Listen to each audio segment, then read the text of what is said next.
Well, good afternoon.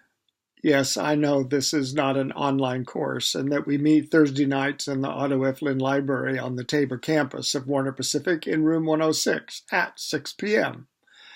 But I like this way of introducing myself rather than the usual printed stuff that you normally receive. I think Hume 310 is not a normal kind of course, so why should my introduction to it be normal? So first, hi. My name is Arthur Kelly. You may call me Arthur, and I'm your flight attendant for this course titled Hume 310, Faith, Living, and Learning. I'm eagerly looking forward to being with you for these 5 nights, 5 weeks, and I'm hoping and praying that you are as well. There's a famous movie called All About Eve with one of my favorite old-time actors, Bette Davis. In the middle of that, she says, "Fasten your seatbelts, it's going to be a bumpy ride." Well, this course may not always be a bumpy ride, but it might make you uncomfortable from time to time. I guess I hope it does. It's always a challenge to me and sometimes makes me uncomfortable in my dealings with you and myself. But in the end, I think this is a good one. You have already received your syllabus for the course, and I hope have read it from cover to cover. Since you've probably gone straight to the assignments for Workshop 1 and started working or regretting that you signed on for this course, I want to call your attention to the purpose statement. This course's purpose statement. If we need to, we can talk further about this on Thursday night when we get together, because it's essential that you understand why this course is and what it's all about. The purpose statement says this: this course is designed to help you think intentionally about your beliefs and is based on 3 assumptions. First, what you believe matters more than anything else. Your credo, your I believe statement. Consciously or unconsciously, that governs our lives. Second, that a lived out relationship exists or should exist between what I say I believe and how I live my life, or it really isn't a credo. Something else is that maybe I don't even know or don't want to admit to. Third, the means by which the first 2 are assimilated is intentional reflection. I really encourage you to take the time to read the following sections from your syllabus. Read about the college mission and course perspective. Read about the course outcomes for this particular course. Read the introductory notes to the learner for this course. These 3 sections will help you understand why Hume 310 is a key means the college uses to make its mission real, and how it is offered to you to help integrate 3 major life concerns: faith, living, and learning. While the content is important, the greater value of the course is really how you interact with this content in the context of your own self and your own life journey. In an important sense, you're the content of this course. You are the content of this course. Therefore, it provides an opportunity for you to think seriously and personally about key questions that we believe are essential to living a meaningful life. In our first workshop, we will approach this important work and introduce this important work primarily through 3 lenses. The lens of a few chapters from a very important little book called Let Your Life Speak by Parker Palmer.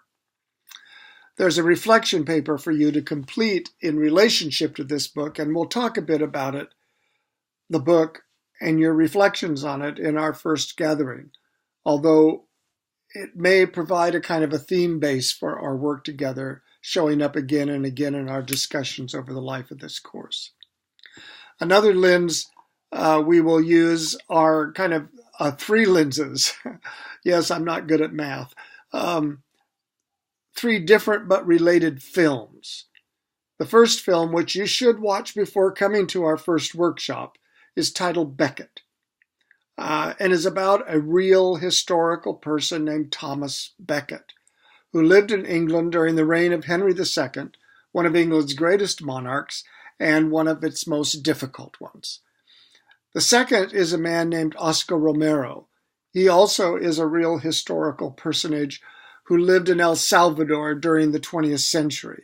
Spoiler alert, both of these men end up dead, and both end up as saints of the church. The final chapter, the final lens, the final film, is a hobbit named Frodo Baggins. No, he's not real, although if you're a Tolkien nerd like I am, you probably wish he were. He's a fictional character who lives in a world of dwarves and elves and wizards and orcs and good guys and bad guys. Each of these films is an interpretation of persons who live at this intersection of faith, living, and learning, the intersection that this course is about. These intersections in life are many, but the one where faith, life, and demands of conscience connect is the most important, and it is the central concern of this course. I want to give you a heads up for our first workshop and talk a bit about teams. Well, I'm not going to say very much about teams, actually. The first film is titled Beckett. You'll find information on Moodle about it.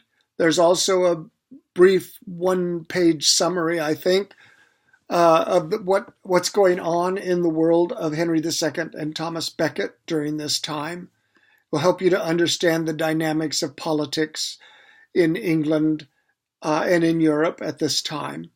This film should be watched before you come to class. Since we haven't formed teams yet, I'd like you to watch the film individually, take notes. You'll see the questions on Moodle that we will talk about in class. You do not need to write a formal response, but I do want you to take notes as you watch the film or immediately after watching the film so that you don't lose that immediate responsiveness to it. We'll spend time in class talking about what we've discovered and thought about. Then we'll form our teams during workshop 1. An important notice, because this course builds from one assignment to the next, I'm highly reluctant to accept late work. I want you to try to stay on top of things. I will return work submitted on time to you no later than the following workshop. It may be returned earlier than that, but not later than that. It must be submitted no later than the beginning of class each workshop. I expect you to come to class with work completed. For this class to work, it's essential that you come prepared. Yes, of course, I understand that life is often complicated and demanding for ADP students, and we're under a tight time frame. And so I'm not as hard-nosed as what I said earlier may sound, but I expect you to be responsible in keeping me informed. I want to take a minute before signing off to talk to you about the other assignment for workshop 1. It's called in your syllabus, it's called Ontology 1. The subject of this course, as I said, is you. The whole purpose of this course, as I said, is to give you the opportunity to think about who you are and where you might be going. So we need a kind of a baseline. That's what this Ontology Project 1 is all about. Ontology is the study of being. It is a branch of philosophy that asks the who am I question. Therefore, when you come to class Thursday night, bring something with you that a literal object, or it could be a poem, it could be something you've written, something you own, something somebody's given to you. It could be just about anything, really, that has powerful meaning to you and will help us understand better who you are.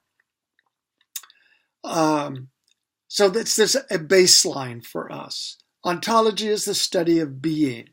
It is the branch of philosophy that asks the who am I question. Therefore, bring this with you when you come to class, something that provides or a poetic way of saying it is a window into your soul, something that will help us to see you more clearly and perhaps know you better. You'll find another video for week 1 that I will post in which I attempt to model such a project for you to kind of give you an idea of how that might happen. Well, we'll talk about this more on our first night together, but I wanted to give you a heads up and encourage you to dive into the assignments and readings for the first week.